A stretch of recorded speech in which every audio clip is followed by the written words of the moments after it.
Listen, today we're going to talk about something serious. We're going to talk about control. Are you a control freak?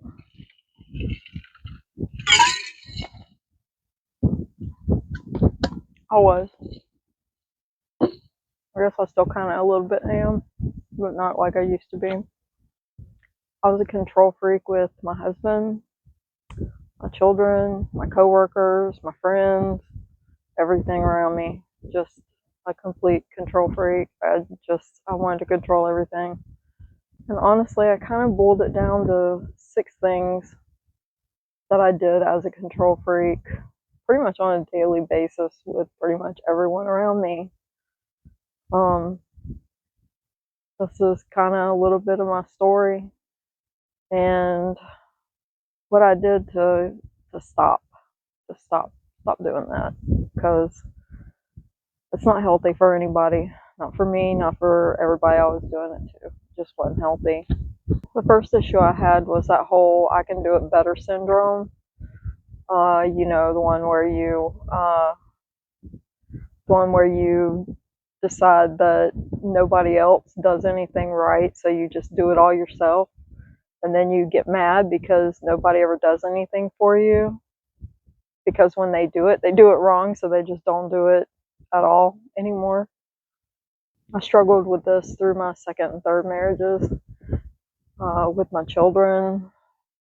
I always did everything myself because nobody did it the right way, my way. And if I did, relinquish a task, I would always end up just going right behind them and redoing it because they didn't do it right. And eventually, it just got to where I just didn't bother even letting them do anything. I just did it myself the first time because, if you want things done right the first time, do it yourself.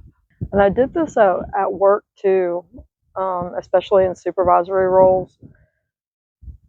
Most of the people I had working under me, I they didn't do things the right way, i.e. the company way, the handbook way. And I would just get so frustrated that I would not delegate anything and I would do everything myself, which as a supervisor, part of your job is to delegate responsibilities and tasks to other people. And I couldn't do it. I just couldn't do it because I was the one that was responsible for these things getting done. And if they weren't done or weren't done properly, then it came back on me. So in order to not have any problems, I just did it myself. And this led to a lot of resentment on my part because I felt like I handled everything and never got any help, and nobody ever did anything for me.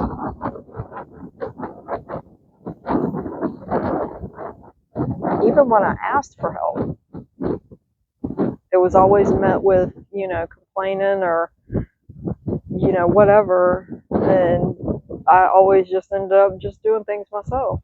And to be honest, I hardly ever ask for help because I'm just stubborn that way. I don't like asking for help. I kind of still don't, but I will now. I have high standards for myself. I just do. I've got high standards. And, what I had to teach myself was that not everybody has those same standards as I do. And, I can't fault them for not having the same standards. It's not their fault. I needed to learn how to understand that even though it's not my way, it doesn't mean it's wrong. And then I understood that I was burning myself out. And it was my problem. I was the problem. So I had to teach myself to just let it go. And I had to learn to relax a little bit.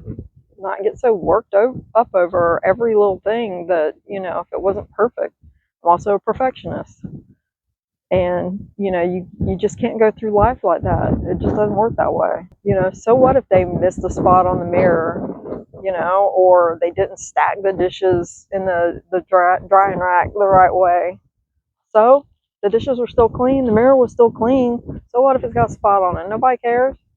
Nobody cares. And another thing I had a problem with was, trying to change people to help them. You can't change people. You just can't change other people. You can change yourself, but you can't change other people. The only time somebody's going to change is because they want to change, because they have a catalyst that makes them change. It's not because you want them to change. You can't change people. And if you can't change people, change people. That's what my old boss used to say right after he fired somebody. I tried for years to change my last husband. I did. I tried so hard to change him. He's 12 years younger than I am. And throughout our whole 12 years together, I tried my best to change him. I tried to turn him into the man that I knew he could be, that he had the potential to be. It's that same story that we women try to change the man whenever, we should just accept the man that we fell in love with. All of their quirks, all of their faults, all their, issues that they have. If you fell in love with them, you committed to them, why are you trying to change them? I tried to manage his friend groups because he was complaining that he didn't have any friends, or that, he and his friends that he did have never did anything together. Here I am, the one, planning and hosting and, trying to make sure that he has time with his friends. I shouldn't have done that. If he had friends and he didn't hang out with them, that's on him, not me. Not me. If I wanted to see my friends, I went and saw them. Or I invited them over, or we met somewhere. I shouldn't have to manage somebody else's friends, and I shouldn't feel like I have to manage somebody else's friends. You just don't. I mean, that's something you do for your toddler whenever you're having play dates and stuff like that. This was a grown-ass man. It's not my child. I shouldn't have to do that, and I shouldn't have. I know that now. But back then, I loved him. I wanted to help him. He didn't need my help. I tried to get him to stop wasting his time playing games on his phone, stop spending all his time on the Xbox or on the computer or whatever. I mean, and then finally I just got to the point where, if you can't beat him, join him. And I'd sit there and play solitaire on my phone while he's playing whatever dumb game he was playing on his phone. He'd play on his Xbox, I'd get on my computer. He'd play on his computer. I took up playing World of Warcraft just to please him. Why? I wasn't interested in that. It's not stuff I wanted to do, but when I tried to control what he was doing, it didn't work, so I just tried to join him. That was dumb. Why? He complained about not feeling good, and his body image was bad. We were both overweight. He was more overweight for his body,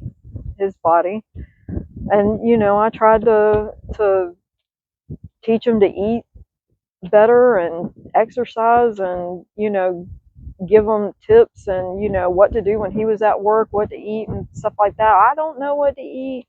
I don't know what to do. Well, I'm trying to control him like he's my child.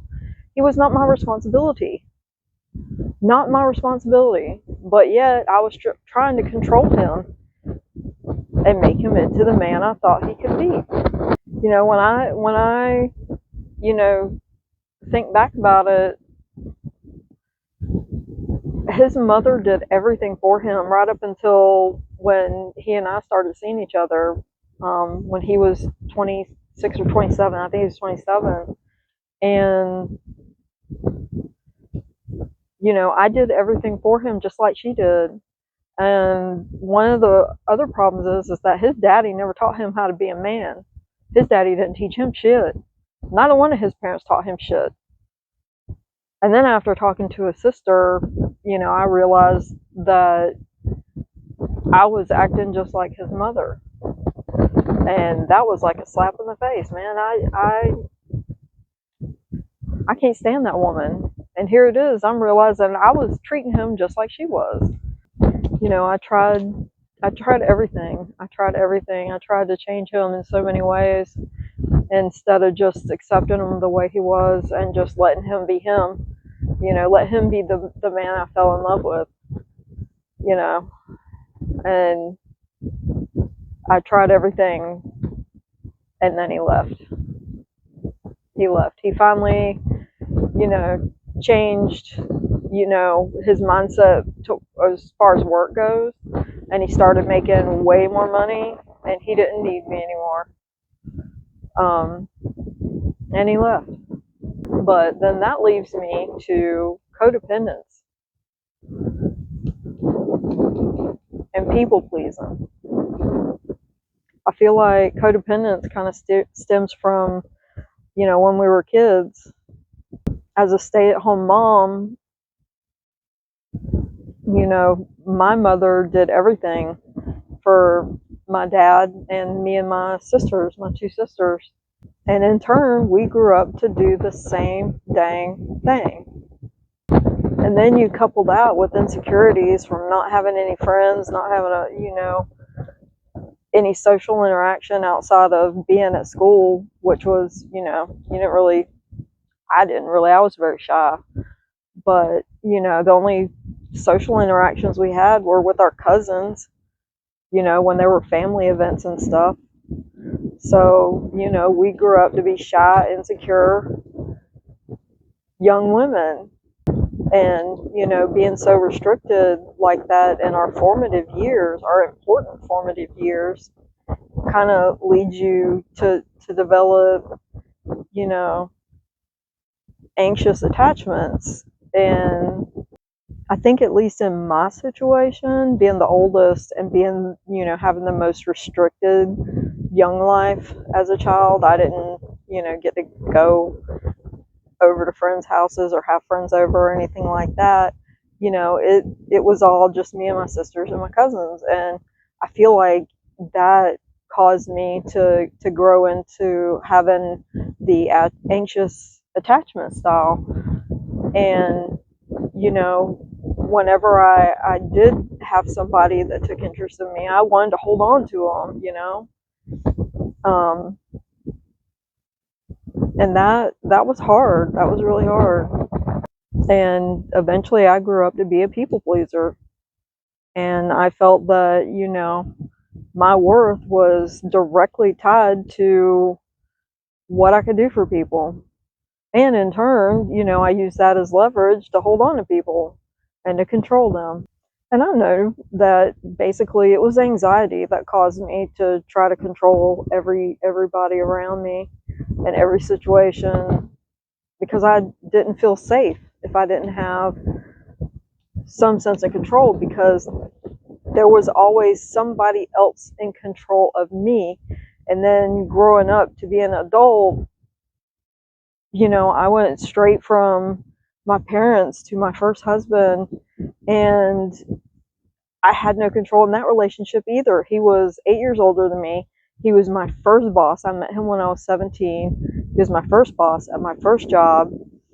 And, we got married and everything, and he always kind of had that dominant boss mentality when it came to me too. I mean, he loved me dearly, don't get me wrong, and he treated me very well. He was a wonderful provider. He was a great husband. He was a good father. But I felt like he always had his thumb on me, and that was really hard. Whenever you're finally an adult and you're out of when you're finally an adult and you're out of your parents' house finally, you need to learn some independence, and I didn't have that. And I never felt like I was in control of anything in my life, not any single bit of what my destiny was, and that I think was kind of like the catalyst for what happened later.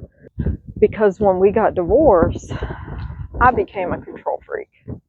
And I tried to control everybody around me, because I finally had, the freedom and what I felt like was the power to do that. Especially in my next 2 marriages, because yes, I have been married 3 times. The second one, I really just don't want to talk about him. He was just a piece of shit and a lying, manipulative con man. And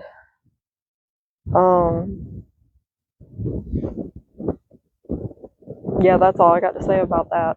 And then we got peacekeeping. I'm a huge peacekeeper, huge peacekeeper. Not so much anymore. I learned how to stop doing that because it was draining for me. But also, why am I trying to control, other people's relationships and, work environments, home environments? Why? It's not mine. It's not mine. Why am I trying to control it? I was peacekeeper between my sisters so many times. I was peacekeepers between my husband and his boss. I was peacekeepers between my kids and their friends, kids and their boyfriends and girlfriends, always trying to keep the peace between everybody, trying to keep the peace between our, friends in my friend group. Pick a friend group, and all of them. I was always trying to keep the peace. And, my best friend and her husband at the time, way back when I had a best friend, I was always trying to keep the peace. And it wasn't my job to keep the peace. It wasn't my job to butt into anybody's relationship. No, nobody's. Now if somebody came to me and asked me to, then maybe, to speak on their behalf, even though still, I don't think anybody should ever ask anybody to speak on their behalf. Speak for yourself. But I was a control freak, and I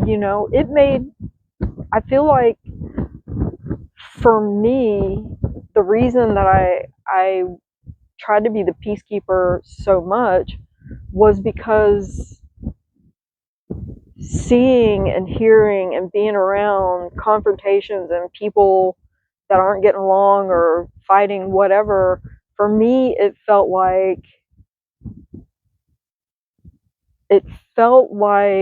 it made me uncomfortable. And I don't want to be uncomfortable, so I'm going to try to fix whatever it is that's making me uncomfortable. And then by fixing, whatever issue is making me uncomfortable, I'm fixing their problems too. Well, it's not my job to fix somebody else's problem. And I finally learned that. But then I learned, instead of trying to jump in and interject on somebody else's behalf, or, jump in and try to stop, an argument or whatever, now I just sit back and I listen. Somebody comes to me and they say, hey, we had this big fight, and, or hey, we broke up, or, hey, I told my boss that he's a idiot, whatever.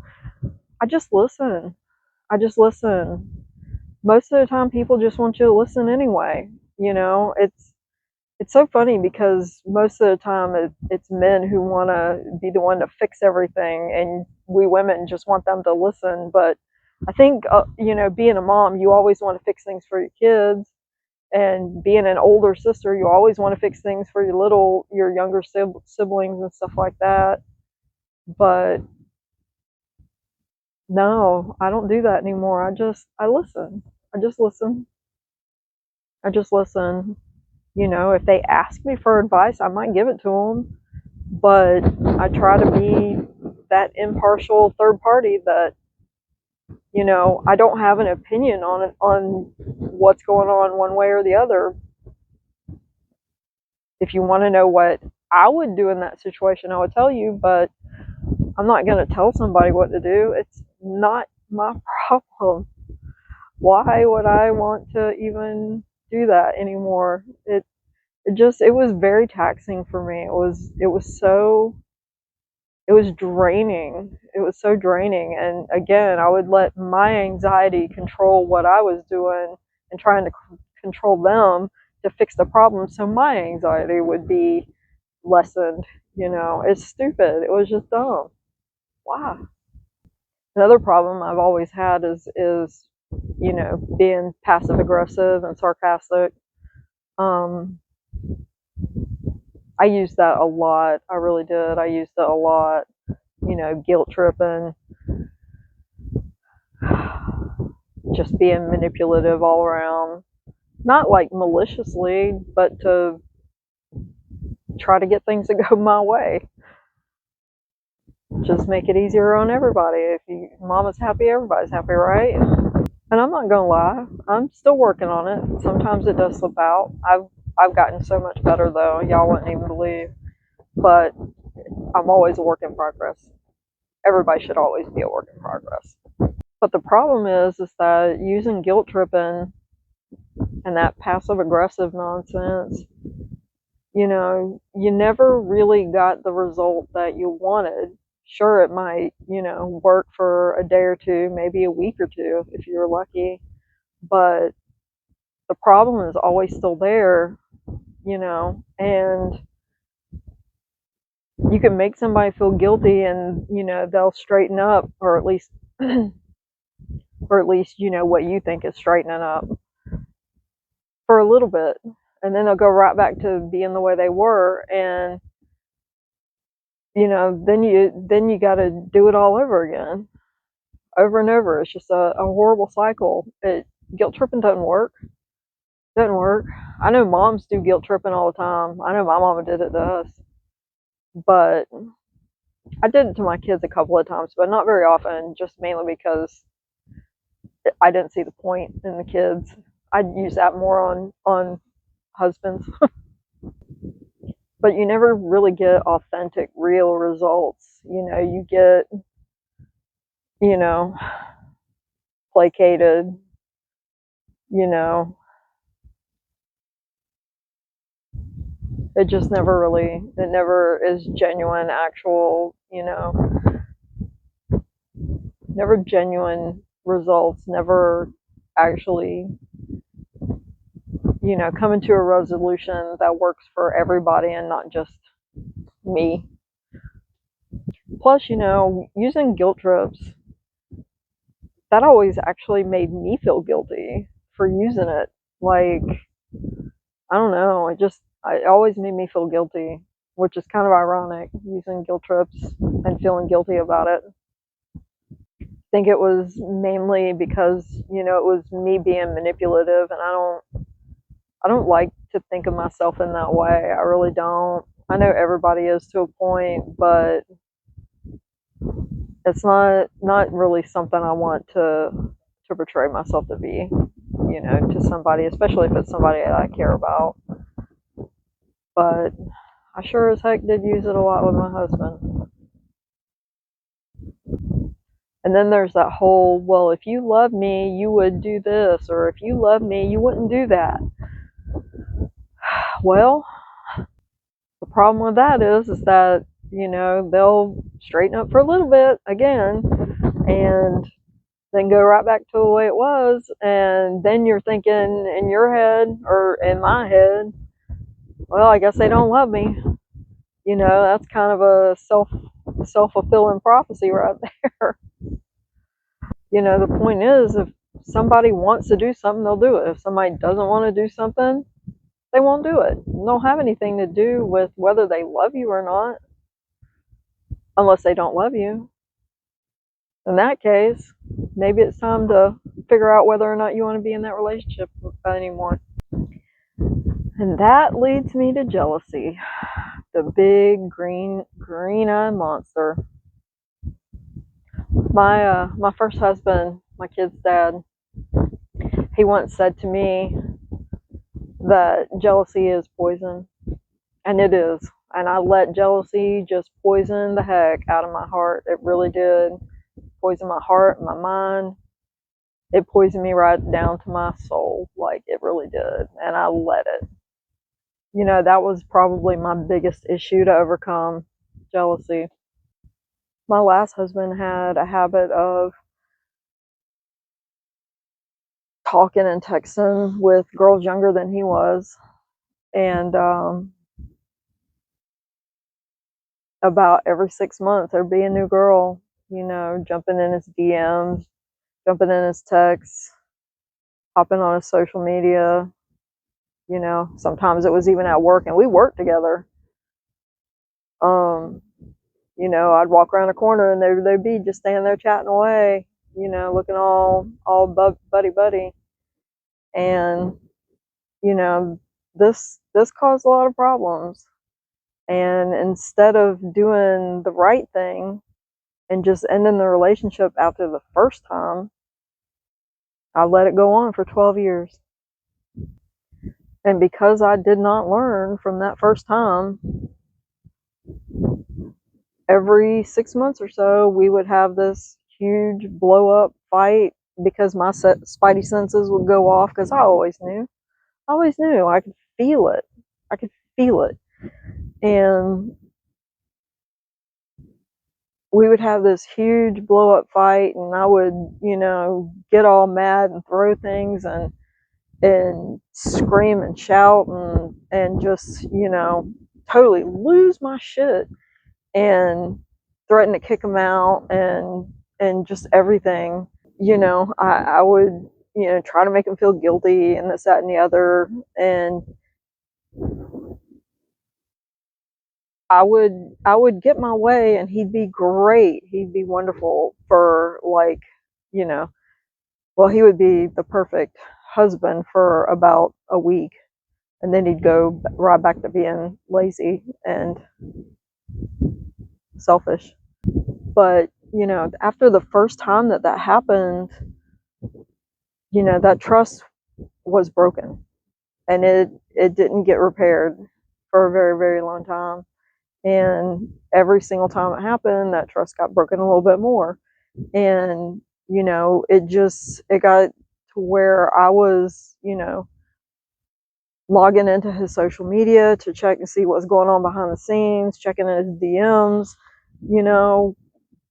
logging into our mobile account and checking the text logs. And I even got a Spokeo account so I could look up phone numbers that I didn't recognize. I would jump on his Xbox and log in and look and see who he's been talking to on that. Seeing what friends that he had on the Xbox. If they were female, I'd delete them off. On Facebook, if it was someone I didn't know and they were young and pretty, I would delete them off. I would look on I would get onto his phone when he was in the shower. I would look on his computer and his tablets when he wasn't home. I was spiraling, like, every time that I felt like something was going on. I would just be on edge. I would be on edge and just very, very suspicious. And not gonna lie, most of the time I was right. But I was trying to control that too. I was trying to nip things in the bud before they became a problem. And what I really should have done was just let him go. And if he wants to get validation or whatever it was that he needed from someone else, go and get it. You can do it without me. But eventually, we had one really, really, really bad fight about that. And we got past that, and then for about a year or so, year and a half, he was really good, as far as I know. I mean, there were no known threats. And I started to feel like I could trust him again. I felt like I didn't have to look through his phone. I felt like I didn't have to look through his Facebook. And things felt like they were good. And then he left. He told me he didn't want to be married anymore. He wanted to move out and, find his own way and, see what he can do on his own. And, after the initial shock, I thought, great, go, get on. But then when that shock wore off and I started to grieve, then I started trying to control him again. He was still living in the house, and I got right back to washing his clothes, ironing his shirts, um, cooking dinner for him, making sure that, he had everything done for him that I was doing before. And, then I started, I lost a lot of weight, not because I was trying to, but because I stopped eating and, just I was going through it. And then I just started trying to, control the situation by, every time he saw me, I had full makeup on and I was dressing really cute. And, I was, working out and running and, doing a whole lot of things to try to get him to see me again and to be interested again. Again, trying to manipulate him into staying, trying to control the situation. And then other people started to notice me and notice that I was getting better and everything. And then I realized, why am I trying to control somebody that does not want me? And to be honest, I don't want him either. So I stopped. I mean, I kept taking care of myself and stuff like that. But I stopped trying to control him. I stopped trying to do everything for him. I wish him well. And I let him go. That's when I lost all of my control. And to be honest, that's the best thing that ever happened to me. It really is the best thing that ever happened to me. Because then I started to deep dive into self development and, taking better self care, self love, all those things that, we should all try to be doing, for ourselves, for our sanity, um, for our health, for our mental health, for our physical health, our emotional health. And I learned that my anxiety was what was causing me to try to control everybody around me. Um, if I didn't have control, then I felt anxiety. I really did. And that's not healthy. It's really not healthy. And once I learned that and I stopped trying to control everybody, my anxiety went down. Because I'm going to tell you what, the only person that you can control is you. You cannot control other people. People are going to do what they're going to do. Let them. I let go of what I thought people should do, how they should act, what they should feel, what they should think. I just let it go. Because those people are not me. And then once I relinquished all that control, I started to grow as a person. I try to stay in my lane. I'm driving my bus. They drive their bus. I'm not driving their bus. I'm driving mine. I don't get that anxiety bubbling up anymore. I'm a better mom. I'm a better friend. I'm just better. I'm a better human being. So, if you have problems dealing with control, do a deep dive. I did a deep dive into YouTube. I consumed so much about self development and learning how to let go and learning how to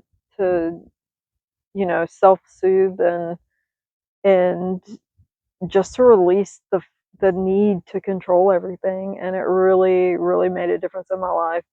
Um, so just try to remember, my daddy always says it is what it is.